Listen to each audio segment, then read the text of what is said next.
I think that it is a call. I think that all of this experience and where we're at today, I think that the real conversation we're having is the bike industry going to see this moment for what it could be, which is an opportunity to get more sophisticated?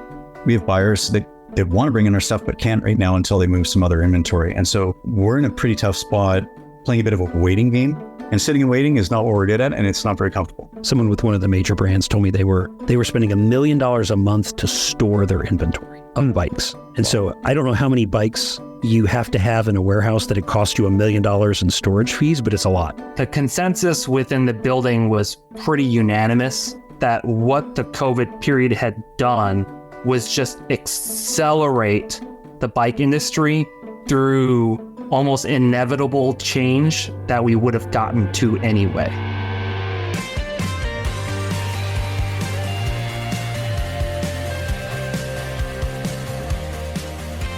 This is the third episode in our series that takes a deep dive into what the bike industry experienced during the COVID boom and how it got into the trouble it's in now.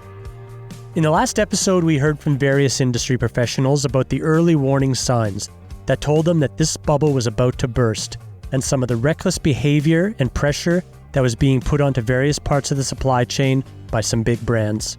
But it's not so clear-cut. We're also beginning to hear some finger-pointing in all directions, and I suppose the fragmented nature of the bike industry makes it really easy for things to slip through the cracks, and in hindsight, it was perhaps a recipe for disaster. In this episode entitled The Famine, we zoom into the time frame when the demand came to an abrupt halt and what the bike industry was left with. We'll start again with Ellery Slater, who's the owner of Sports Garage, an independent bicycle dealer in Boulder, Colorado. I think what the more important question is like, why are we saying the demand declined when everyone should have known that it would? I hate to say that, but like, I'm the marketer, right? I'm in marketing. Yeah. And I'm not the manager of the service department, right? So from a marketing standpoint, I'm always thinking about like the target market. And, you know, if we go back to the very beginning of our conversation, when we're listening for the first time at the very early days of COVID to these people saying, I'm looking for a bike less than $1,500, my mind as a marketer is thinking about that person. So when we say demand declined, I want to know declined from what? From our expectations of how people were going to continue to enter the sport, our expectations of how we thought people would upgrade. Like, where was the demand forecast coming from? Is a consideration too about the timing of a lot of this? Because again, you said earlier, people were saying this was going to last 4 years. Nobody knew when this was going to end. Right. Is there any lenience possibly or consideration on maybe the timing of the demand, the forecasts should have been declining versus when they actually did? Is there something in that? I think leniency is a good word because no one had a crystal ball. And so, you know, I'm not saying that there was just this like intentional negligence on behalf of the forecast. And who knows? Again, I'm sitting here today talking as an IBD, like the things that are coming out of my mouth, I think I'm speaking on behalf of what a lot of bike shop owners are wondering. We don't know how the sausage is made always, right? With the manufacturers, you know, and so I think certainly I don't think that our colleagues as manufacturers, they didn't have a crystal ball. They don't know when this is going to end. They have the exact same problem that we have, right? They can't convert product to cash without the product in the building, right? They're doing the same dance that we're doing. And I can see where we're all trying to figure out, like, how do we do this dance? But I think the smoking gun in the conversation is we're still increasing our forecast. When did they forecast even more? Even if we were in the pandemic, even let's say that the pandemic was going to last for 6 years, I still am curious about the person who paid $1,500 for a bike. Did we think that was going to last forever? Did we think that people would have kept buying $1,500 bikes for the entire pandemic? Once they have them, they have them. There's like a maximum number of people that want to buy a bicycle.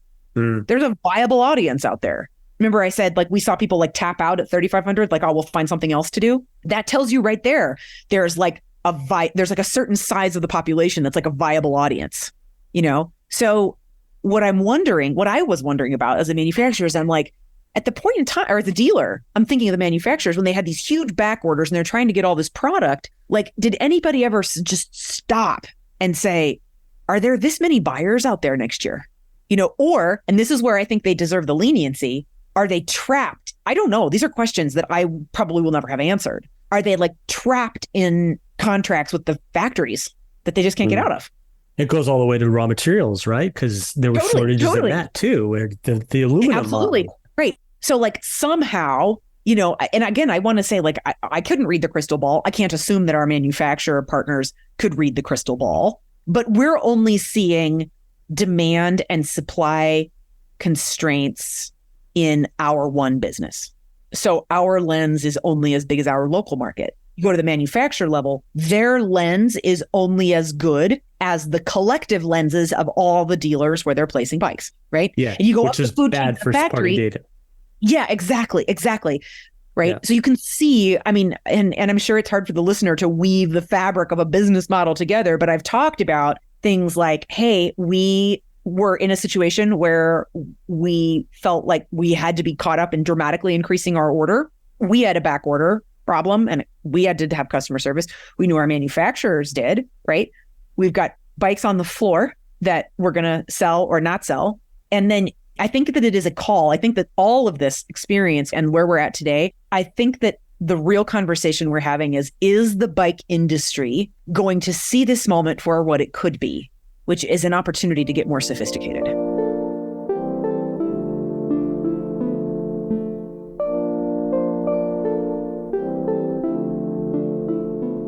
Here in Boulder, there's a couple high-end appliance places. And I remember when like bikes were having these problems, people would say, oh yeah, it's the same thing with your appliances. Like if you want, you know, like a high-end, refrigerator for your home, like get in line. You're going to have to wait like over a year. And then they would proceed to describe the exact same market situation that I'm describing to you, right? With respect to their refrigerator. Okay, I am dying to walk into the high-end refrigerator place here in town and say, do your manufacturers have 4 years worth of inventory on hand and have they cut your margin by 20 points?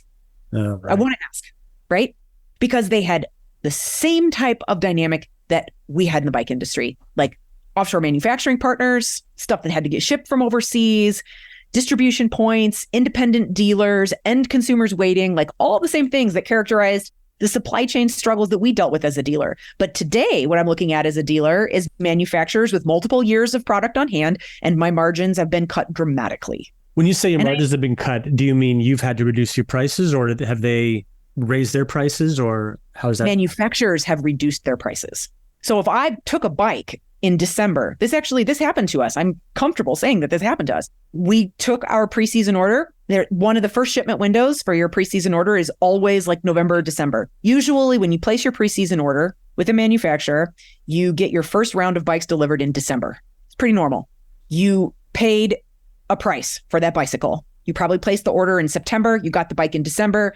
It's been invoiced at a certain price with the assumption that the MSRP is another price. Yeah. This year, what we have experienced is a rolling cascade of I buy the bike, they drop the price. I buy the bike, they drop the price. I buy the bike, they drop the price. Our gross product margin this year on selling bikes at the store is dramatically lower than last year. In the past years, like, and again, when listeners are listening to this and if other bike shop owners are listening, I know that like your gross product margin is wildly different based on what you can buy, what product lines you're representing, what's happening in your service department. So, but rather than tell you the absolute high and the absolute low, I will tell you that we have had like a decrease of, I would say on average, 12 to 15%. That right? Yes, absolutely. And remember when I said we were uncomfortable with the amount of inventory we had at the beginning of the year? Yeah. We sold all of that inventory. So much of it we sold with $100 profit, $200 profit, not because we were panicking and porching our inventory. It's because that was the manufacturer's advertised price. Yeah. Like we would get a dealer email that said, we're running a special. These bikes are now on sale. Great. Yeah. Wow. This, I think, is the hardest thing to talk about today, the most vulnerable thing to talk about, because that's the real-time thing. Now, tell me more about, and maybe if this doesn't fit into this part of the narrative, but tell me more about, you were talking about the agents, and when agents get paid and they're incentivized to just ship an item versus sell an item. Is this the appropriate Absolutely. time to talk about that, and when the agents started overselling? Oh, yeah. Okay. So, again, and there are other industries that don't do it this way, which I always use as an example. And I'm a bit of a heretic, Wade, because I've for a long time said that the bike industry that, one of the single largest missing initiatives is to benchmark bike warranties, right? Because when bike gets registered, that means it's in the hands of an end consumer. Like someone bought it and they registered it and they own that product. And that is a very important like macroeconomic piece of data. Or you're saying register for warranty. Warranty registration. Yeah. Okay, got it. So I'm going to use an example from the outdoor power equipment industry. Steel chainsaws or really high-end landscaping equipment. Okay. The agents in that industry, and I'm full disclosure, I know this because my husband actually worked in that industry when we had former careers. Like when we bought the bike shop, we came with a very different business context. We had just been bike buyers and bike riders. We'd never worked in the industry. We were not cool kids. We were not racers. We were just people that had run businesses and now decided to buy a bike shop. When he worked in that industry, so for many decades, when an agent would sell, for example, like a riding lawnmower into a dealer, again, very synonymous to the bicycle industry. Those are largely outdoor power equipment industry. The outdoor power equipment dealers are like the bike industry. There's a lot of mom and pop shops with service departments, right? So the agent would sell, let's say, the riding lawnmower into the floor plan of the independently owned outdoor power equipment dealer, just like a bike rep will sell a bike into the floor plan for an IBD. But the agents in that industry, and with this particular company and with 3 or 4 other companies like it, it was not recorded as a sale for that agent until that product's warranty was registered. So as a part of their work protocol, right, they would place the stuff in the floor plan. The prices for these items are about the same as a high-end mountain bike. Okay. And then part of their work protocol is when the product would move through, like it was the dealer's responsibility to capture the customer's information and register the product as sold. And it would include information like date of birth and the date and MSRP and all that stuff, right? Well, then when that product got registered, the agent got paid. Okay. So the agent was incentivized to support the dealer with the sell-through of their floor plan and to make sure the product got registered. That also gave the manufacturer incredible insight into the first-person data of who their buyers were. So this was the business context that specifically my husband came from, because he and I run the business together. We were mind blown to learn that our agents got paid on everything that was sitting on our floor, whether we sold it or not. Once it hit our floor, they got a paycheck. Kind of like you said earlier, you're the top 10 buyer, not necessarily seller. The top 10 buyer. And God, I've gotten some dirty looks for saying that. I really have. And I've even said like, oh, I could be a top 10 dealer tomorrow. And manufacturers are like, no, you couldn't. I'm like, oh yeah, I could move to North Dakota and I could be a top 10 dealer next week. And they're like, no, earlier you said, I'm like, oh yes, I could. I could buy $2 million worth of bikes and give them away in a high school parking lot and you would still send me a plaque. Yeah. You said earlier, you were basically saying, just send us all the parts you have.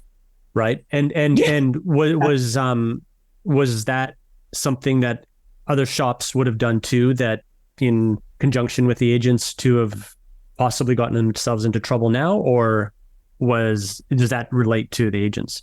Maybe, that's interesting. I feel like every time we asked for a bike and send it without parts, we didn't do it like to just have more inventory on the floor. We typically did it because we had a product that was sold that we were waiting for.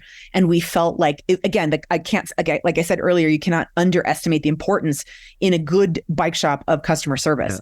And part of this landscape, the COVID landscape, especially in late 2021, was sold products that a customer was waiting for. Right. And when you speak about the agents and the incentives for them to sell to the IBDs, did this create a behavior that we hadn't seen before because of the influx of orders and requests? Yes, there were a few examples that were just silly. And I don't want to make a direct correlation between like the sell-in. I think the sell-in, they knew it was important for getting a paycheck. I think the real problem with the way that agents are paid when product gets shipped is that it actually creates a black hole of information for the manufacturer about how much of their product is sitting in the field. It's like a twofold problem, but it's not, I don't want to say exactly it's like these super self-interested agents that are like, oh, if I sell you more, I get paid. Of course, they're thinking that. But if you think about what the larger problem is and the situation that we're in today, when did today's situation start to evolve? the agent is not your partner in selling the product that's on your floor. Yeah. They're not. They're your partner in placing the product on the floor. Right. So then if you're the manufacturer and you've got all these back orders and you've got a forecast for next year, how can you accurately forecast and assess the health of your back orders if you have no idea what's sold and what's not sold on the floor? I mean, somewhere in some point in time, wasn't there someone sitting at their desk going, wow, we sold 300% of our volume in 1 year. We should look into that. Going back up the supply chain, here's Rob Jatelis again describing what the consequences of the bubble bursting looked like in Asia, where most of the bike industry's manufacturing is done. When demand did subside, when that did actually happen, what was the aftermath in the assembly and manufacturing part of the supply chain? What were they left with? Well, I think that a lot of companies probably had to take loans against purchase orders in order to buy the materials. So a lot of assembly factories or other factories got sort of extended terms from the bank in order to kind of keep things going. Now, again, the brands are saying, hey, we don't need that. Can you please hold it? We need to slow down delivery. And now the banks are all pushing the factories like, we gave you these, line of credit, you need to pay it back. And it started this whole cycle kind of over again. And then to add a little more stress to the system, Peloton bicycles are produced in Taichung. And there was an enormous amount of Peloton stock of semi-finished goods at factories all over Taiwan, where Peloton had the same level of euphoria, was asking factories to produce huge quantities of product without even giving them any security or purchase orders, just saying, make it and we'll buy it. And so then the factories, maybe one factory is just making extruded aluminum. Another one might be making, the saddle for that or this or that. And then all of a sudden, Peloton, as we know, completely tanked. And so it was something in the realm of $1 billion of work in process that is all in the city of Taichung, which is where Giant, Merida, Factor are all located. And we're using a lot of the same subcontractors that were building parts for Peloton. What did this mean? You said extra warehousing, extra manufacturing. I imagine this meant a lot of layoffs. Has that happened? I think that's what we've seen now. I think a number of factories are working 3 days a week now. Not necessarily layoffs, but definitely slowdowns. Yeah. A lot of this extra manufacturing capacity that's been ramped up and purchased and leased, is that just simply, like you say, just slowed down, or is that deserted, or what does it look like if you were to take a walk through these? Well, I think a lot of it was rented properties. And so, all these warehouses and whatnot were all rented. And so I think it probably gave a bump to the economy or a bump to those landlords in the short term. I think a lot of landlords probably built warehouses thinking that, okay, now there's this good opportunity. It's not very expensive to build a warehouse here in Taiwan. So I think slowly all that product has been consumed. It's now no longer here in Taiwan. Now it's all, in North America and Europe, right. Waiting to be sold. So. Is that right? So what's happened is you've had all this the warehousing space that was a backlog of timing, like you said, and these warehouses are now empty. They've been shipped around the world and now are sitting in bike shops or brand warehouses. And that is it really? Yeah, I mean that's my understanding of it. That things have really started to normalize in the sense that the demand is not that crazy strong, and so factories that had greatly hired have had to let some people go. In 23, there was definitely a pretty big slowdown in the industry that caused factories to work, less. I think in 24, it's already starting to come back. And, I continue to remind everybody's like, oh, business is so bad. I'm like, how does it compare to 2019? And they're like, oh, it's ahead of 2019. I'm like, well, then it's not so bad, and that's how you need to keep looking at this is like, you can't compare what happened in the pandemic to where we are today. You have to look and see where we were before the pandemic, where are we now? And almost everybody, I think, will tell you we're ahead of 2019, even, and so that's really all we should be concerned with. Here's Tyler Jordan of 7Mesh once again. We slowed down in 2023, and we finished 23 slightly down from 22. We've heard stories of people going back to pre-pandemic levels or going back to where they would have been if the pandemic hadn't happened. That hasn't happened to us. We've maintained most of the growth we had during the pandemic, but didn't grow last year. We were slightly down because we were notably down on our B2B business with cancellations from our dealers and people having too much inventory right now. But our direct-to-consumer business on our e-com grew considerably last year and made up a bunch of the gap. So we're still seeing demand for a product at the consumer level, maybe not quite as robust as we'd like to see, but we, like I said, we had decent growth last year. But we're not seeing that necessarily as strongly on the B2B level. We're losing access to some of the consumers that like to buy our product at the best retailer. And that was the biggest chunk of our business. So it's really tough. So right now, I feel like don't have a great understanding of how fast the B2B situation will unwind, and the interrelationship of it doesn't matter whether it's apparel or a bike that's filling up the shop that is taking up all the open to buy dollars. But we have buyers that want to bring in our stuff but can't right now until they move some other inventory. And so we're in a pretty tough spot, playing a bit of a waiting game. And sitting and waiting is not what we're good at, and it's not very comfortable. So the hard goods oversupply is just taking up all the cash flow of the bike shops and the wholesale business. Is that a summary of what you're saying? That is the narrative as we understand it from what we can see and what we're generally told. But I don't know that. I don't have enough data to know if that's the case. The risk for me is to think that it's a hard goods bike issue, and then actually realize that people are sitting on an endless amount of cycling apparel out there that's going to that makes it really easy to get something decent at a great price, and that's excellent value for the consumer, and is less opportunity for us to give them something even better that'll be quite a bit more expensive than what they can get on a closeout. I'm trying to steer away from the narrative that it's a bike thing, because I don't want us to assume that, and it's kind of like blaming the other and not looking yourself in the mirror and saying, what can I do to resolve this problem for ourselves and our dealers? So what are the challenges right now that you are facing? Is it higher inventory levels and cash flow? What are some of those challenges, and how are you dealing with them? Yeah, those are definitely the challenges. So we don't feel overly exposed on inventory. We had to decide when everything slowed down. We faced a very clear decision point of we can react to this one of two ways. We can either think this is a life or death situation right now, and the first people to pull the trigger and blow out all their inventory on sale, protect their cash flow and hunker down, those people are going to be winners. And those that wait too long are going to be trying to sell their product in a heavily discounted market, and they're going to be losers. That's one viewpoint. And the other viewpoint was that the brands that fire sale stuff are going to damage their brand, and they're going to burn their retail relationships, and they're going to get hurt. You're better off to just be patient, work through this properly, know that we have great products that people are going to keep coming to, et cetera. I don't think that was an easy choice for some people, and I understand that. For us, we're trying to do things a certain way, and the bulk of our business was wholesale, and so we wanted to take the high road and do what was right. And so we accepted dealers placing cancellations. We worked with them to take back some inventory. We did what we could to protect our relationships with our retailers, which was tough on our business and was financially really hard.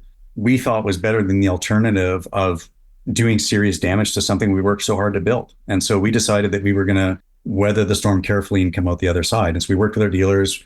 We worked through our old inventory and some inventory bubble that was left from cancellations, and we were cautious about that. And so our focus for last year was, let's just move through our product while there's heavy discounts going on, and let's be patient and slow and accept what's happening. And let's be a good partner to our dealers, and hopefully realize a lot of benefit from that on the other side as things strengthen again as we come through this.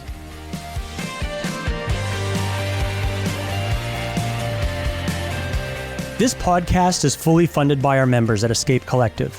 In fact, all of our content on our website and our podcast network is 100% supported by our members who believe that cycling media should be independent from the sport and industry we cover, and that we should exist to serve you rather than live or die by our ability to be a platform for the sole purpose of selling you more stuff. If you enjoy this podcast or any of our other work and believe in our mission of independence, please go to escapecollective.com/join and become a member today. Thank you for your support. A recurring theme from conversations I've had with brands who don't make bikes is the difficulty they're having getting the products into dealers where much of their product is sold. Much of the shop's cash is tied up in bike inventory that's either not moving or not making any profit because of discounting. Here's Josh Portner from Silka again. We also had certain long lead time items that we had overordered on a year prior, that ended up getting fulfilled as the demand was waning and collapsing. And I think we're fortunate that we're across a bunch of diversified product lines. And so it certainly didn't hit us everywhere, but yeah, we took it in the shorts in a couple of product areas. And I think the folks I truly feel the worst for are the clothing companies. You think of, most people don't realize, but like the clothing company supply chains really run out way more than a year in advance. And during COVID went out almost 2, because you're picking fabrics and suppliers and colorways. And then it's like 10 to 12 months just to get your fabrics. And then you've got to cut and sew the fabrics. And then you've got to get them shipped and on the water, or whatever, to your customer. I mean, it's minimum 18 months. Those companies as a category took it worse than anybody else, not necessarily due to the decisions they were making, but just due to the nature of their supply chain. They were in no spot, unless you were over inventoried at the beginning of COVID. As a clothing company, you weren't in a place to capitalize almost at all during COVID. And then right as you're getting inventory that you could actually capitalize on, it all ended.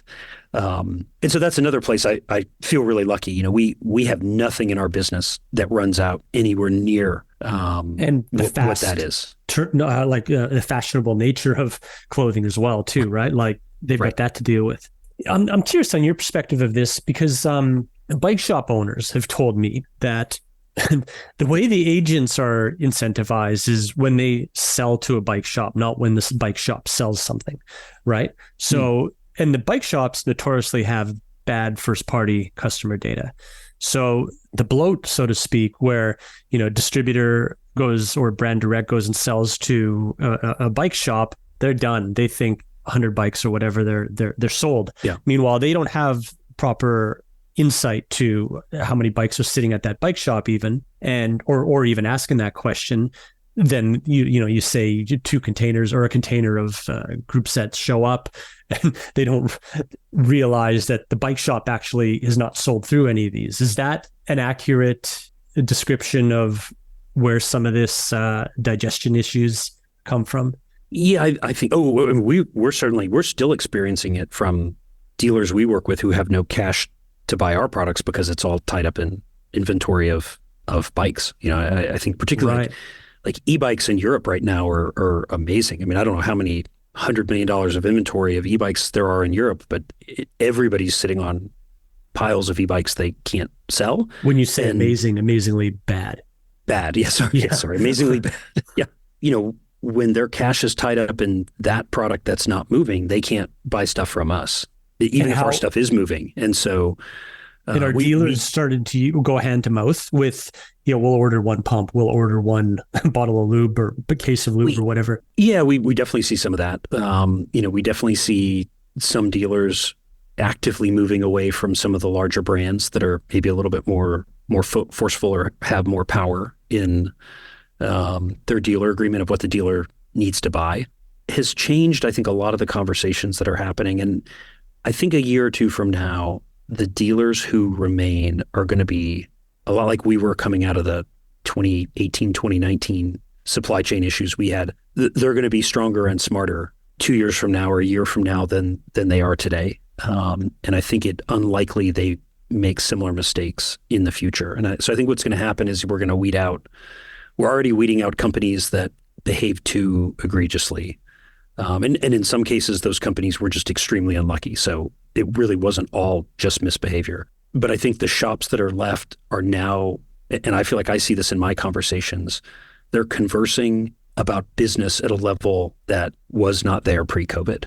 I think there are shops out there that, were like the happy-go-lucky shops that were suffering before COVID, riding the wave of happiness during COVID and are now gone because they didn't understand any of it. But yeah, the shops I see now performing well, they're minding their inventory, they're negotiating for better terms with those bigger companies. They're really putting their focus where it matters, building community, things like that, because you got to have people to buy the stuff.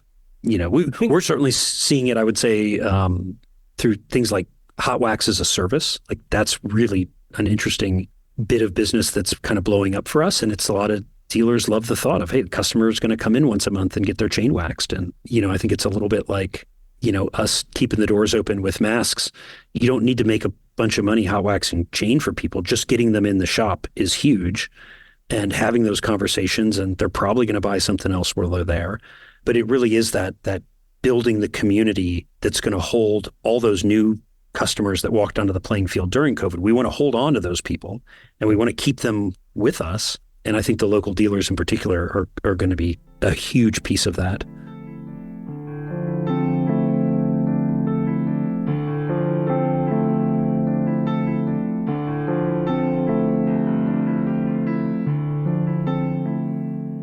What I've been told by dealers is that they're being forced to discount on the shop floor because the brands themselves are discounting on their own online shops. I mean, we're even seeing 2-for-1 deals from companies like Kona. The problem is they're not making any margin on any bike sold. The challenge they have is, it's classic sunk cost fallacy, right?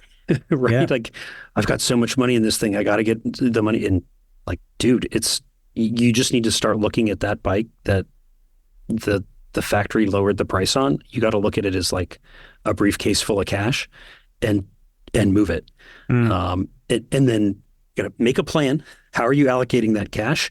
Convert that unit into cash and move on, because if it's sitting there, it's just tying up cash, right? And in a lot of cases, if you owe the bank for that inventory, it's not just cash. It's a pile of cash that's growing every day, right? It's worth more. Yeah, that is where there are amazing dealers running amazing businesses out there. But there are a lot of them that I think could probably use a little bit more business education, cash flow, and certainly not putting, I'm out there trying to learn this stuff every day, right? It's have advisors, have people they surround themselves with to talk to, diversity of opinions. I think that's a huge, a bunch of bike shop owners talk to each other. The conversation goes really differently than if you get a bunch of diverse business owners talking to each other. They need some Andys in the room, eh? Yeah, everybody needs Andys in the room. God, I'd say that. Yeah, that's a big piece of it. But I do think we are starting to come out of that inventory pig in the python. I know probably 7 months ago, one of the major brands, someone with one of the major brands told me they were spending $1 million a month to store their inventory of bikes. And so I don't know how many bikes you have to have in a warehouse that it costs you $1 million in storage fees, but it's a lot. But eventually those bikes get sold and get moved. And if they don't go out of business first. If they don't go out of business first. Yeah. For sure. But I think, you are seeing a ton of companies right now discounting, trying to move product. I think there are deals to be had. But you do also see a lot of, not to name names, but that like $14,000 road bike that's sitting there. Well, I get that you're upset that it's so expensive, but like that company might have paid $1,000 to ship it here, and they're back to our sunk cost fallacy. They're looking at that saying, well, I can't discount that. I've got the cost of the bike plus the $1,000 I paid to ship it. Eventually that's gonna have to break. But if they're making $100 off that bike though, like how do they afford to pay their staff, right? Like it's just either going through inventory, not making any money, can't pay their costs, go to business. Oh, agreed. There's no long-term business model in that, right? You can't. Yeah, I am in no way advocating that you're selling bikes with $100 of profit margin, but I think we also have to be realistic of the situation. If you're a shop that can hardly pay their employees and you've got $80,000 of bikes on the floor that you cannot sell, you need to convert that into cash. Yeah. So you can do other things. And sorry, I'm not insinuating they're standing on it. Yeah. Oh, no. They're selling it, but it's just like we're spinning our wheels. Yeah. Yeah, no, and I think that's the hopeful right sizing that the industry needs to get back into. And I do think we're going to see it. I think, material costs are starting to come down. Shipping costs have already come way, way down. We still see like inventory and storage costs are quite high because of the stuff that's happening in the real estate markets. But, oil costs have come down quite a bit. I think we've been really lucky that Ukraine has been the badasses that they are in that, and that also that hasn't escalated in an even worse way. That, oil could have been driven to $500 a barrel or something, and it just hasn't been.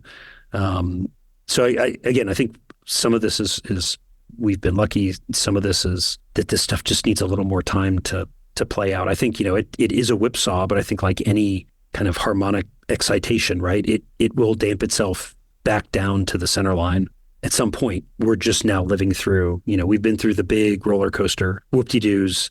Now we've just got to survive the small ones.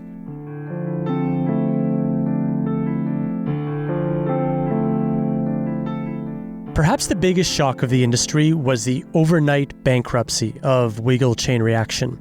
I got in touch with Jake Dudick, who was formerly the VP of Commercial Operations, after he wrote a candid and insightful postmortem on LinkedIn about the online retailer's downfall, unlikely confluence of events that took place. For Cigna Sports, I think the first important thing for people to kind of wrap their head around is Cigna Sports was initially just a subsidiary of Cigna Holdings, and Cigna Holdings is this, a massive holder of commercial real estate in the EU, and with exposure to all sorts of things like hotels and high-end, like fashion retail spots and office space, et cetera, et cetera, et cetera. So there's a difference there between those two entities. There's a relationship, a deeply tied relationship between Cigna Holdings and Cigna Sports, but they were different entities. And Cigna Sports was very reliant upon Cigna Holding, in the event that it had cash flow issues, it needed a cash infusion, whatever. Like you have one key shareholder that links these two things together, basically. I think that's probably like the first headliner for people to keep in mind. Then the second headliner really is like the Cigna Sports business, encountered some real issues associated with the bullwhip effect and the pandemic. Certainly probably got caught up in a similar way that many other brands have gotten caught up with over procurement, reacting to a demand signal, taking a read during the pandemic, being a bit over optimistic on how was this demand signal a new reality or not? Is it artificial or is it not? That led to serious cash issues, like cash tied up into inventory, the need to liquidate, massive discounting. And then the third headliner really, I think, is that although it had this connection between this important shareholder serving as this link between Cigna Sports United and Cigna Holdings, there was a capital backstop there, right? So there was a commitment from the shareholder, to Cigna Sports.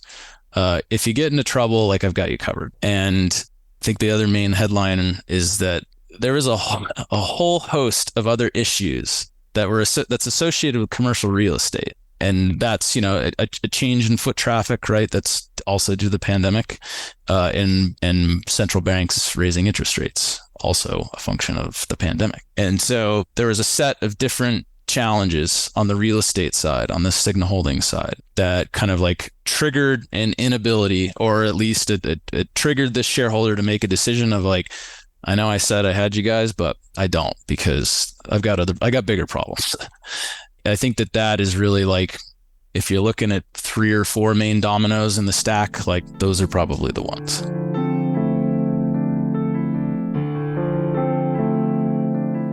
That gives you a high-level idea of what went on at Cigna Sports. Jake's LinkedIn post gets into SPACs, de-SPACs, pipes, shareholder breadth and liquidity.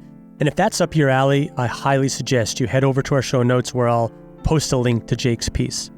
The other contributing factor to Wiggle Chain Reaction situation was ZIRP. That's zero interest rate policy, which refers to the conditions of near zero interest on borrowed money that propped up economies all over the world during the pandemic. According to reports, the real estate side of Cigna Holdings felt the sharp interest rate rises and associated cost blowouts, which put an end to their run, tipping them into insolvency. We haven't spoken about private equity yet, and that topic deserves an entirely separate episode in itself. Private equity, who often, not always, but often uses debt for financing, certainly did move in on some companies in the bike industry. And many of these companies' woes have arguably been amplified by this free money era and the way that private equity works.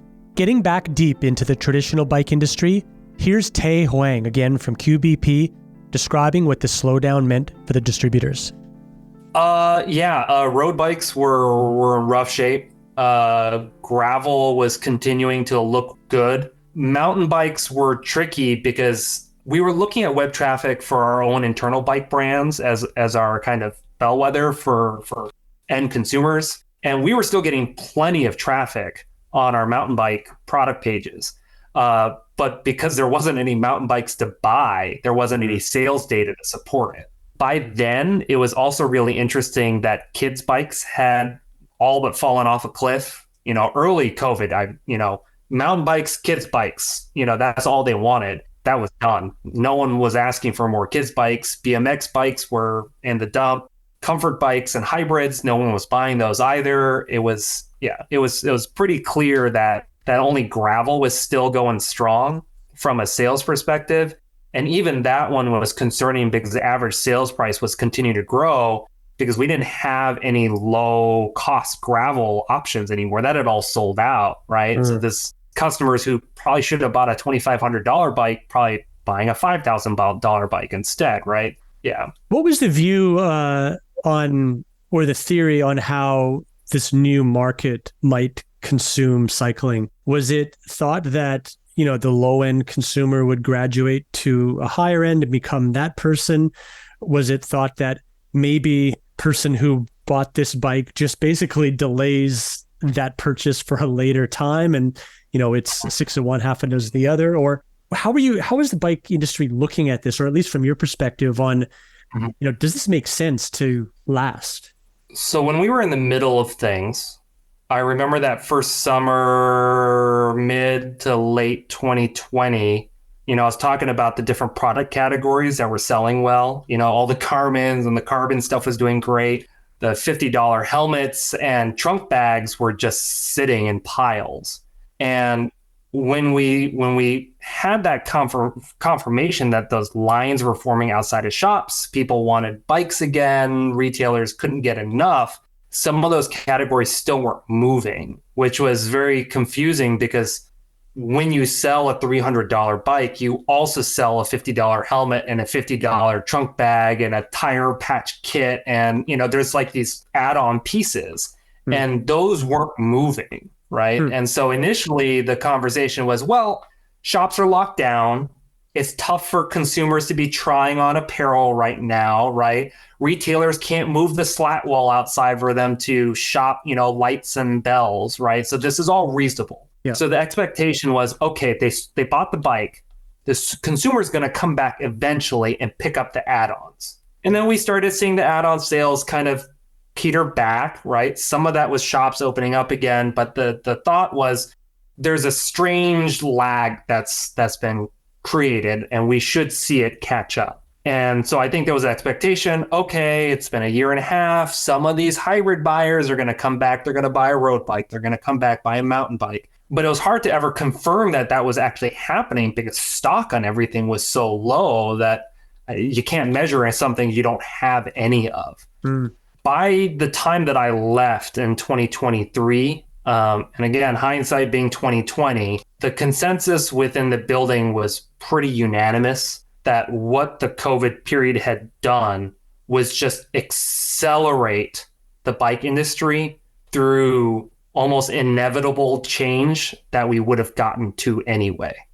It's very likely all those sales we saw in 2020 and 2021, if we just spread them back out, we would have had a perfectly even trend line between 2020 and 2024.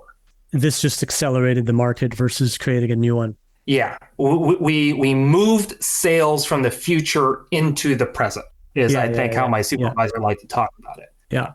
It is kind of a downer in this case because our projections were always for sales to continue to diminish. You'll have to do some more research on this one because for the life of me, I tried to Google it. I can't find it anywhere. So I'm sure it's buried in some industry backend somewhere. But we had a report from S&P with like a 15-year projection for the bicycle industry. Part of what made it hard to use was it was a mixture of boutique bikes, IBD, and department store bikes. And then it overlaid electric and acoustic bikes into the same chart. And it had a very clear downward trend each year, 2016, 2015, or 2017, 2018, right? That's with e-bikes in the picture. So when you split those apart and you pull the e-bikes away from the acoustic bikes, you can see them rapidly taking market share, even as the overall units continue to diminish. And so with that in the back of our heads, when the COVID boom fully started, I think there was a lot of optimism and hoping that this would be a kickoff to a new golden era of cycling, a lot like we saw in the recession. There was a hope that we'd get enough people back on bikes that we would refill the channel with consumers, right? Which I think tells you a lot about the bike industry. You know, our default is just selling more expensive bikes to the same people over and over and over again. When you referred to the surveys and you're only getting a handful back, and you said earlier you've got your hand on the stop button, what happened when you said we should push the stop button, and what did you have in the pipeline? At that point, when we decided to stop the survey, and I sent out an email to the full survey recipient group, which had our CEO and different heads, different teams, they had already been trimming back on POs for a quarter at least at that point. I don't recall the exact timing, but we had our head of distribution retire and someone new had come in to take over. And I think it was under their direction that they already wanted to start slowing things down. Yeah. Okay. Yeah. Interesting. A lot of the other stories I've heard is, let's keep it going. This is going to go for another 8 years type thing. So that's interesting. I felt pretty vindicated, honestly, early this year when we saw like Marin did their buy one, get one. And then today, Kona. Do you think we're going to see more of these bankruptcies? Oh, 100%. 100%. Really? Kona is frankly at the top of my list. The fact that they had to let go of their sales team tells me that they weren't able to move enough product and people started to panic. And then the fact that they went online as their primary sales channel, but are still selling through IBD retailers, but haven't adjusted their pricing model to be an online pricing. As a non-bike industry consumer now, I'm not going to buy a $8,000 GX bike off of Kona's website when I can get the same product spec on a Canyon for half the price, right? So it's just that the value isn't there, but they have to be charging that because they need that revenue. And if they're that desperate for that revenue, then it tells me they're sitting on more product than they feel confident they can sell. And the buy one, get one only confirms that to me. Our number two competitor on the distribution side, or QBP's number two, is Holly Lambert. Earlier last year, they got bought out by a private industry company, and they got a bunch of money. Brand new website, brand new like ERP systems. Do you mean private equity? When you say private industry, do you mean private equity? Yeah. Exactly. I'm sorry. Yeah.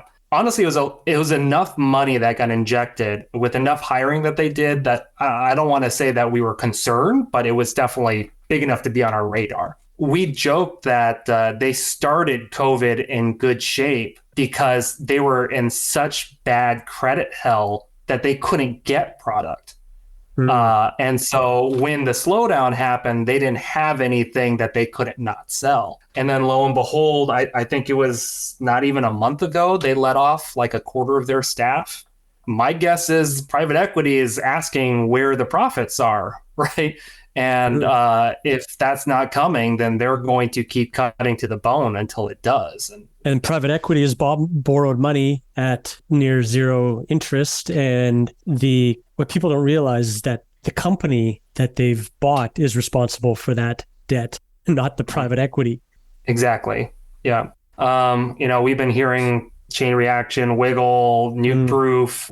I'm still surprised Marin is got its doors open. They did that BOGO, but they must have done it early enough to right the ship a little bit. That's what we had been doing. Our Q started massive discounts last fall, and they just kept.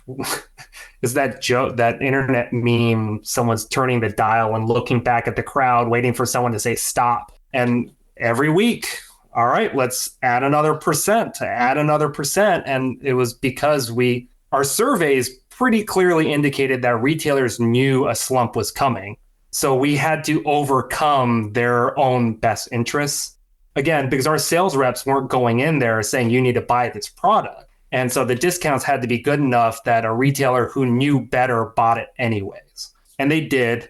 I think that was difficult for a lot of Q folks because like I said before, so many of us are shop rats at heart. It's tricky because they shouldn't be buying this product. panniers at 80% off just because it's 80% off. No one's coming to buy them.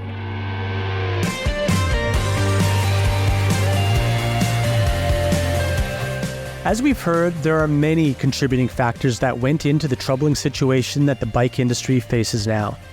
We've got an inflexible supply chain that's not used to massive fluctuations like it saw. There were big brands putting ordering pressures on the retailers, and the retailers and brands were over-ordering to manufacturers. All of it combined with very little or no first-party data to actually make decisions on. The current challenge for manufacturers and shops is playing the waiting game and staying away from that cycle of discounting in a way that's going to normalize unsustainable prices while the inventory slowly digests. What I'm hearing that's happening on the ground is that bike shops are starting to self-organize and help each other out. For example, if a customer wants a bike that's not in stock, the shop might call around to other dealers so that they're not ordering from the manufacturer again and continuing to keep the dealer network clogged up. But if the big brands can't move their inventory to their traditional dealer network, they're going to have to find somewhere else to move it. You might have seen the news that the big US chain Dick's Sporting Goods and their specialty stores will be giant dealers in some states. But it's also hard to see how this move will benefit the local bike shop. In episode 4, we'll look at some of the lessons learned from what was experienced. We'll hear about the aftermath. We'll look into a crystal ball with some forecasts, and we'll put forward some tough questions for the bike industry to ask itself.